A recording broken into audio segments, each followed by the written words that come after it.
Cute কিমচিস, তোমরা কেমন আছো? আশা করছি ভালো আছো। আমিও খুব ভালো আছি।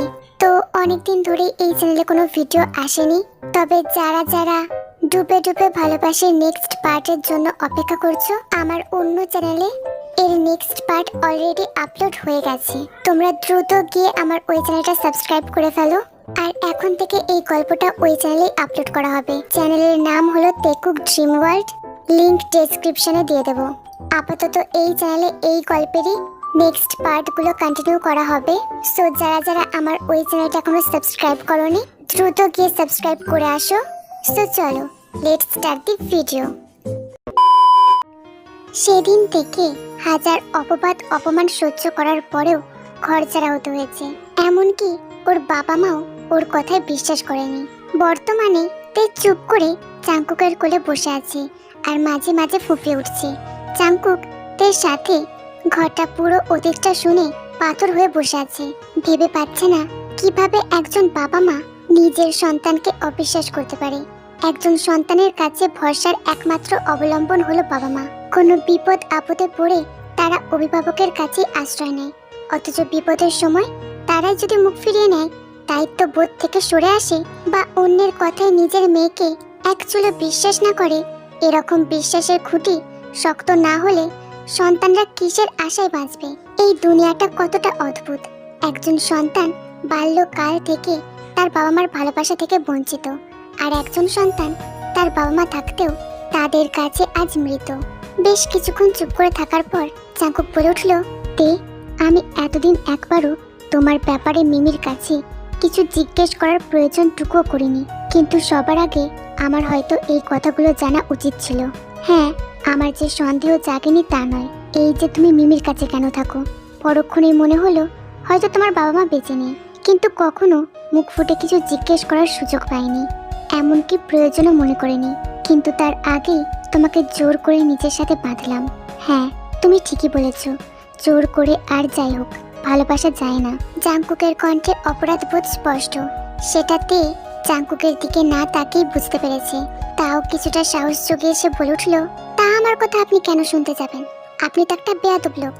বলেই অভিমানে নিজের ঠোঁট উল্টে দিল তে। সত্যি বলতে মাঝে মাঝে জাংকুকের প্রতি বড্ড অভিমান হয়, কিন্তু এইবার জাংকুক তের কথায় কিছুই মনে করেনি। মেয়েটার মনের অবস্থাও ভালো না। আচ্ছা, একটা কথা বলি, তুমি একটা বার তাদের সাথে যোগাযোগ করে দেখো। ওনারা তো তোমারই বাবা মা, তোমার ওপর ওনারা বেশি দিন রাগ করে থাকতে পারে না। একটা বার চেষ্টা করতে ক্ষতি কি? তে স্মিত হেসে বলল, তার কোনো প্রয়োজন নেই। আজই ওই দুজনের সাথে দেখা হয়েছিল। জাংকুক চমকে উঠে বলে উঠল, কি বললে? দেখা হয়েছিল? কি বললেন ওনারা? তুমি কি বললে? কি আবার বলবো, আজ থেকে 5 বছর আগে যে জিনিসটার পরিচয় দিয়েছিল আমিও ঠিক সেটাই করলাম। জাংকুক এখনো উৎসুক দৃষ্টিতে তাকিয়ে আছে। সেটা দেখে তে বলল, আমিও কথা বলিনি, আমিও মা বাপির থেকে মুখ ফিরিয়ে নিয়েছি। কি? এটা কি করলে? তে স্বাভাবিকভাবেই বলল, এত চমকাচ্ছেন কেন? ভুল কিছু করেছি বলে তো আমার মনে হয় না। বৃথা জল খোলা কেন করব? এতগুলো বছর পর যে বাবা মার কাছে তাদের সন্তানের চেয়ে সমাজ বেশি গুরুত্বপূর্ণ, তাদের সাথে সম্পর্ক না রাখা কি অস্বাভাবিক কিছু? ব্যাপারটা আপনি যতটা সহজ সরল ভাবছেন, আমার কাছে অতটাও সহজ সরল না। 5 বছরের ঘা এখনো দগদগে হয়ে আছে আমার। আর সম্পর্কের সমীকরণ যে কোথায় গিয়ে দাঁড়িয়েছে তা হয়তো আমার থেকে ভালো কেউ বুঝবে না। আর একটা কথা জানেন, একজন সন্তান যখন তার বাবা মায়ের চোখে বিনা দোষে অদম্য ঘৃণা দেখতে পায়, তার থেকে অসহ্যকর কিছুই হয় না। আমিও সহ্য করতে পারিনি এসব, তাই ওই দিনই সব পিছুটান ছেড়ে চলে এসেছি। আচ্ছা, আদৌ কি আমি এতটা ঘৃণার প্রাপ্য? সত্যি কি আমি নষ্টা মেয়ে? সত্যি কি আমি? চুপ চুপ, আর একটাও বাজে কথা মুখে আনবে না। তুমি কার চোখে কি সেটা বড় কথা নয়, বড় কথা হচ্ছে তুমি আমার কাছে কি, তোমার মিমির কাছে কি। আমার চোখে তুমি আমার রানী, আমার রাজ্যের মহারানী, আমার মায়াবিনী। মিমির চোখে তুমি যোগ্য সন্তান, এর থেকে তোমার আর কিছু দেখতে হবে না। বলে থেকে আরেকটু শক্ত করে জড়িয়ে ধরে নিজের সাথে মাথায় হাত বুলিয়ে দিতে দিতে বলে, তে আমি তোমার কথা দিচ্ছি, 5 বছর আগে তোমার সাথে হওয়া অন্যায়ের ফল আমি সবাইকে দেব। নিজেকে কখনো একা ভেবো না। তোমার প্রত্যেকটা চোখের জলের দাম ওখানকার প্রত্যেকটা মানুষ চোকাবে, প্রত্যেকে। তে এখনো চুপ করে আছে। মাঝে মাঝে অগ্রাহ্য করে আসা অতীত এমন ভাবে পিছু ধরে যে মস্তিষ্কের সাথে লড়াই করে সে ক্লান্ত হয়ে পড়ে। হঠাৎ কিছু একটা ভেবে জাঙ্কুক সজাগ হয়ে যায়। কপালে ভাঁজ ফেলে তের উদ্দেশ্যে বলে, আচ্ছা তে, ওই ছেলেটাকে তুমি বলতে পারবে ওর পরিচয়? মানে পুরোটা বলার আগেই তে জাঙ্কুকের কোল থেকে নেমে পড়ে তার মুখোমুখি বসে। এইটুকু সময়ের ব্যবধানে তের ছোট্ট মুখখানি কান্না করে পুরো শুকিয়ে গেছে, চোখগুলো এখনো লাল হয়ে আছে। সে ম্লান হেসে বলল, এত মানে করতে হবে না। জানেন, মিমের কাছে যখন আপনার ব্যাপারে সবটা শুনলাম তখন অনেক কষ্ট পেয়েছিলাম, তার সাথে আশ্চর্য হয়েছিলাম, খুব বেশি আশ্চর্য হয়েছিলাম এই ভেবে যে আমার আর আপনার জীবনের সর্বনাশ ওই একটি বংশের দ্বারাই হয়েছে। কথাগুলো শুনে জাঙ্কুকের চোখ মুখ লাল হয়ে যায়। হয়তো কথার ধাঁচ বুঝতে পেরেছে। জাঙ্কুকের ধারণা বদলে দিতে তে তাড়াতাড়ি করে বলে ওঠে। জাঙ্কুক এখনো ফ্যালফ্যাল করে তাকিয়ে আছে। কথার এত সাসপেন্স তার মাথায় খাটছে না। সেটা বুঝে তে বলে ওঠে, আরে না না, ওই পলিটিশিয়ান কংগ্রেস কিছু করেনি আমার সাথে, আপনি ভুল ভাবছেন। পরে আমি জানতে পারি ওই লোকটার পরিচয়, যে আমার এত বড় সর্বনাশের মূল। সেদিনকার লোকটা আর কেউই না, ওই কংলোর ছোট ছেলে সুকাই। হ্যালো স্যার, আজ 10 জন মেয়েকে ধরে এনেছি, যাচাই বাছাই করবেন নাকি? কংলিও চায়ের চুমুক দিয়ে বলে উঠল, আমি এসব নোংরা কাজ করতে পারবো না। আমার চাহিদা মিটলে আর পকেট ভরলেই হলো। এসব এখন আর করবো না। সামনেই ইলেকশন, খুব চোখ কান খুলে কাজ করতে হবে। এখন উল্টো পাল্টা কিছু কারণ নজরে পড়লেই আমার হাত থেকে ক্ষমতা বেরিয়ে যাবে। ফোনের ওপারের ব্যক্তি অবাক না হয়ে পারল না ওনার কথায়। সামনে ইলেকশন বলে কি সুন্দর নিজের খোল পাল্টে ফেলছে। সারাদিন নোংরা বিষয় আলোচনা করে, অথচ নোংরা কাজ করতে পারবে না এখন। কিন্তু সে মুখে শুধু বলল, আচ্ছা স্যার, আপনি যা বলবেন সেটাই হবে। হ্যাঁ, আর তাছাড়া তো যাচাই বাছাইয়ের কি আছে? কাস্টমার যাদের রেট বেশি বলবে তাদেরই ধরবে, আর বাকিদের না হয় আমার কাছে পাঠিয়ে দিও। সকাল সকাল ফুরফুরে মেজাজে কংগ্রেস জাপান করছিল আর ফোনে কিছু একটা মনোযোগ দিয়ে দেখছিল। এতটাই ধ্যান ফোনের দিকে ছিল যে দরজায় অনবরত কলিং বেল বাজছে, সেদিকে তার খেয়াল নেই। স্যার, বেল বাজছে, দরজাটা খুলি। গঙ্গেও ধ্যানভগ্ন হলো।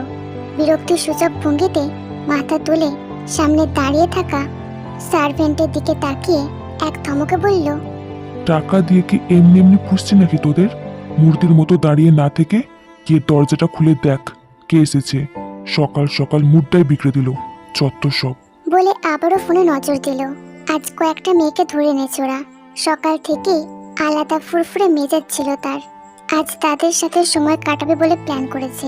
হঠাৎ দরজায় এক গাদা পুলিশ আর সাংবাদিকদের দাঁড়িয়ে থাকতে দেখে গঙ্গিও হকচকিয়ে যায়। সেখান থেকে 2 জন পুলিশ তার সামনে আসে। এ কি, আপনারা হঠাৎ আমার বাড়িতে কেন? লম্বা চওড়া করণের এক মধ্যবয়সী পুলিশ মহিলা ওনার কাছে এগিয়ে এলেন। আশেপাশে আরো অনেক পুলিশ মহিলা দাঁড়িয়ে আছেন। ওনার দিকে হাত করা এগিয়ে দিয়ে গম্ভীর কণ্ঠে বলে উঠলেন, you are under arrest mister গংলিউ। গংলিউ চমকে ওঠে। মনে ভয় জাঁকিয়ে বসলেও সেটা বুঝতে দেয় না, উল্টে গর্জে উঠে বলে, হাউ ডিয়ার ইউ অল! বিনা কারণে একজন পলিটিশিয়ানের বাড়িতে ঢোকার সাহস কে দিয়েছে আপনাদের? যখন তখন এসে হানা দেবেন আর আমি মেনে নেব? সিকিউরিটি! তখন মহিলা পুলিশটা গর্জে উঠে বলল, এই চুপ, অনেকক্ষণ ধরে ফটর ফটর শুনছি। শরীরে 2 খাপ পড়লেই সব সোজা হয়ে যাবে। চোরের মায়ের বড় গলা। এই কে আছিস? হাত করাটা পড়া। আরে আশ্চর্য, আমার অপরাধটা কি? আমি কিন্তু এবার শেষবারের মতো বলছি, আমি কিন্তু কোনো স্টেপ নিলে সেটা কারোর জন্য ভালো হবে না। আমার ক্ষমতা সম্পর্কে পুরো হুমকি শেষ হওয়ার আগে মহিলা ইন্সপেক্টরটি এক ঘা বসালো ওনার পায়ে। ওনার কথাবার্তায় পুলিশি ক্ষমতার দম্ভ প্রকাশ পাচ্ছে। চোখ মুখ শক্ত করে বলে উঠল, চুপচাপ থানায় চলুন আমাদের সাথে। ক্ষমতার বড়ই জেলের ভাত খেতে খেতে দেবেন। মুখে আর একটাও শব্দ বের করলে মুখ আর আস্ত রাখবো না। এখন তো পায়ে মেরেছি, এর পরের বারে সোজা থুপড়ায় গিয়ে পড়বে। শেষে দেখা গেল অসময়ে বাকশক্তি হারিয়ে বসেছেন। কংগ্রেসকে আর কোনো কথা বলতে না দিয়ে হিড়হিড় করে টানতে টানতে সব পুলিশ ওকে নিয়ে চলে গেল। পিছন থেকে সাংবাদিকরা এখনো প্রশ্ন করে যাচ্ছে, অথচ অবাক করার বিষয় হলো এত কড়া সিকিউরিটি গার্ডের মধ্যে এই নিয়ে কোনো হেলদোলি দেখা গেল না, যেন সবটা আগে থেকে প্ল্যান করে রাখা। নো বেবি, আমার টাইম হবে না মিট করার। এভাবে যখন তখন দেখা করতে বললেই তো আর আসতে পারবো না। ড্রাইভ করতে করতে সুকাই বলল। পাশ থেকে ফোনের অপর পাশের কণ্ঠ ভেসে এলো, বেবি প্লিজ লিসেন না, কথা বাড়িও না, রাখো, I am quite busy now. বলেই বিরক্তি স্বরে ফোনটা রাখলো।